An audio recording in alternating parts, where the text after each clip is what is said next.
Hello everyone, welcome back. I'm here with Alonso from the UofU Dream Center. In this video, we're going to talk about, what are we going to talk about? College access, outreach, trainings, all the above. Sounds good. So let's get to it.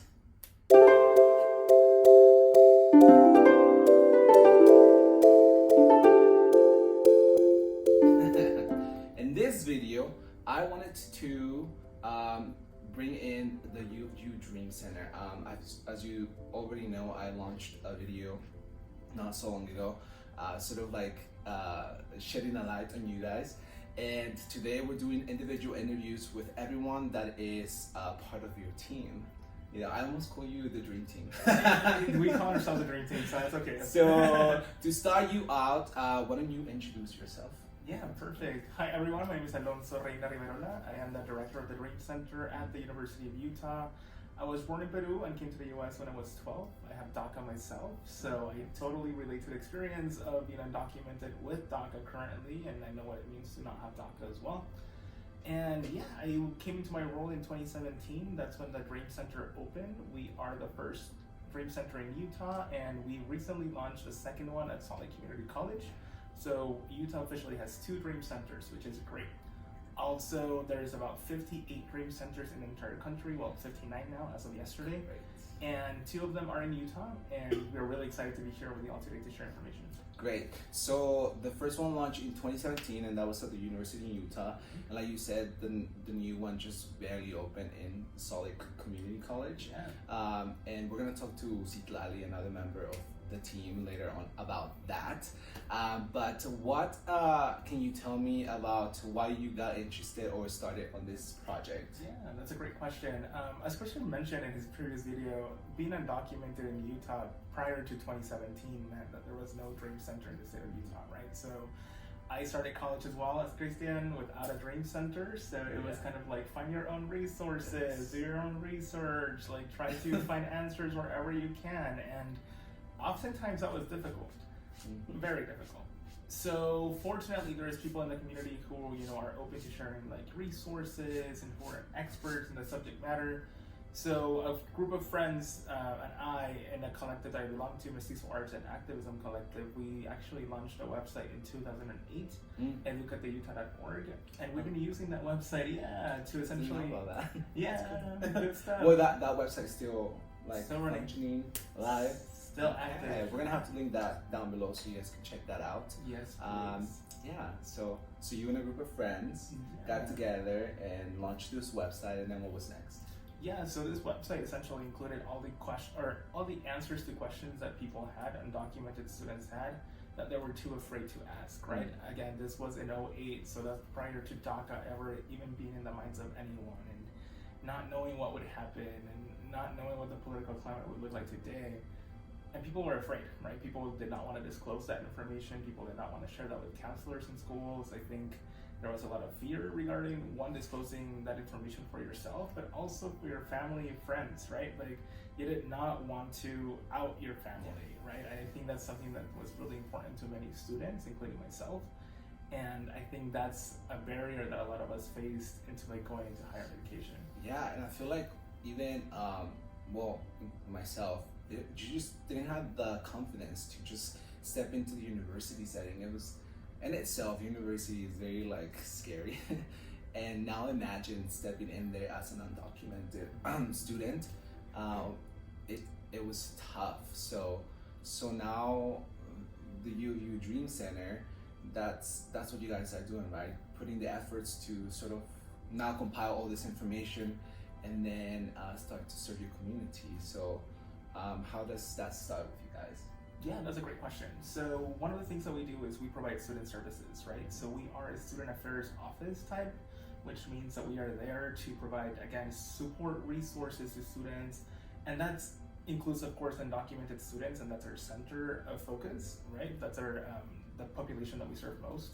But nonetheless, we serve children of undocumented immigrants as well, right? There's a lot of U.S. citizens, and permanent residents who are children of undocumented immigrants who have questions, right? Maybe these are, again, U.S. born citizens who have access to FAFSA and access to all these other resources, but are also afraid to apply sometimes because they don't want to out their parents, right? they don't know how to fill out that social security number, right? And that prevents them from accessing resources. So our center is trying to mend those gaps in service for undocumented students and children of mixed status families. Great. So from your experience, have you gotten more students reaching out to you guys? Is it a whole families, parents? What has happened? Yeah, that's a great question. So it's usually both, right? And I love that there's a lot of parents who are involved. A lot of parents usually call in on behalf of their children, which was my case as well. My mom called on behalf of me to a community person who then guided us into getting access to resources and forms and things that we needed to fill out to be able, for me to be able to go to school. So we see that a lot of families reach out to the center, as well as a lot of students on their own to ask questions and a doubt. Sometimes it's really hard to open up, of course, as you know, especially because this is a center at a university and we're not used to having this, right? So we're trying to do as much as we can to show ourselves, promote ourselves, and for people to know that we're here to serve. Side note, for anyone that's listening in Spanish, y más que nada para todos los padres de estudiantes indocumentados o inmigrantes o que tengan DACA, ellos hablan español, así que hazles una invitación a los papás también en español si quieren más información para ayudar a sus hijos. Sí, por supuesto, claro que sí, están invitados a venir al centro, por favor, ver los recursos que tienen para sus estudiantes, preguntar acerca de becas, preguntar acerca de cómo ingresar. Y cualquier pregunta que tengan, honestamente, por favor, pueden venir a nosotros y hacerlas.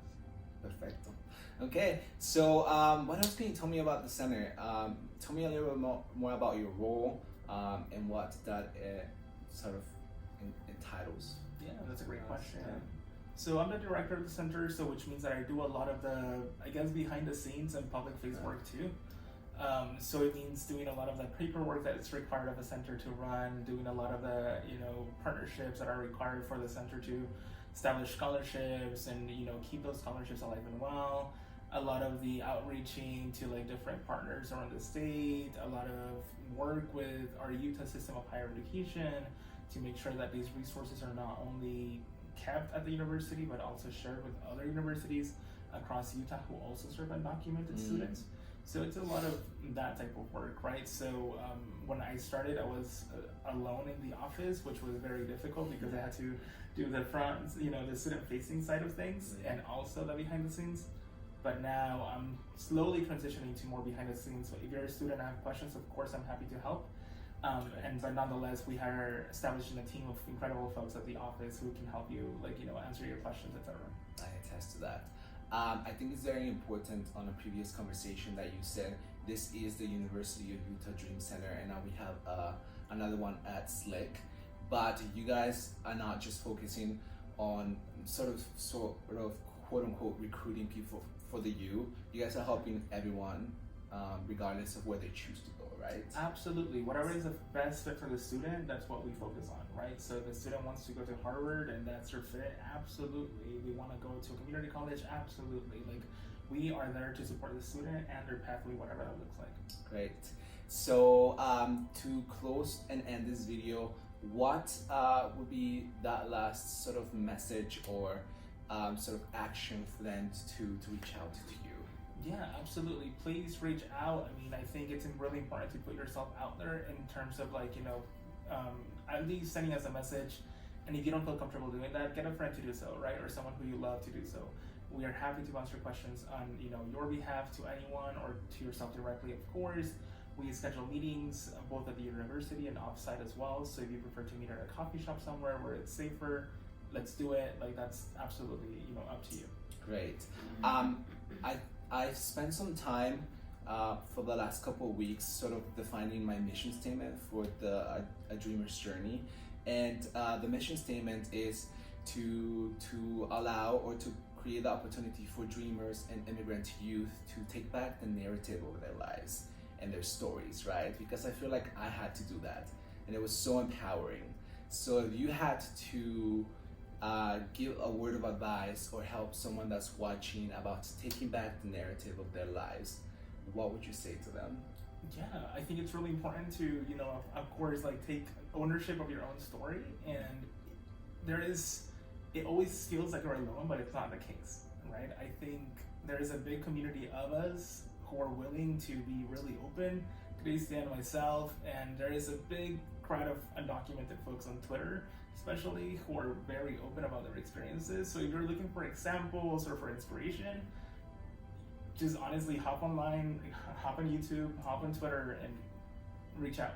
Yeah, I think it's great that this sort of community is now starting to raise their voices and you know, tell their stories and be comfortable and confident about it. I know it takes a little bit of work to just have that confidence, but I think we can all get there. So thank you so much, you guys, for joining us in another video, and we'll see you next time. Bye.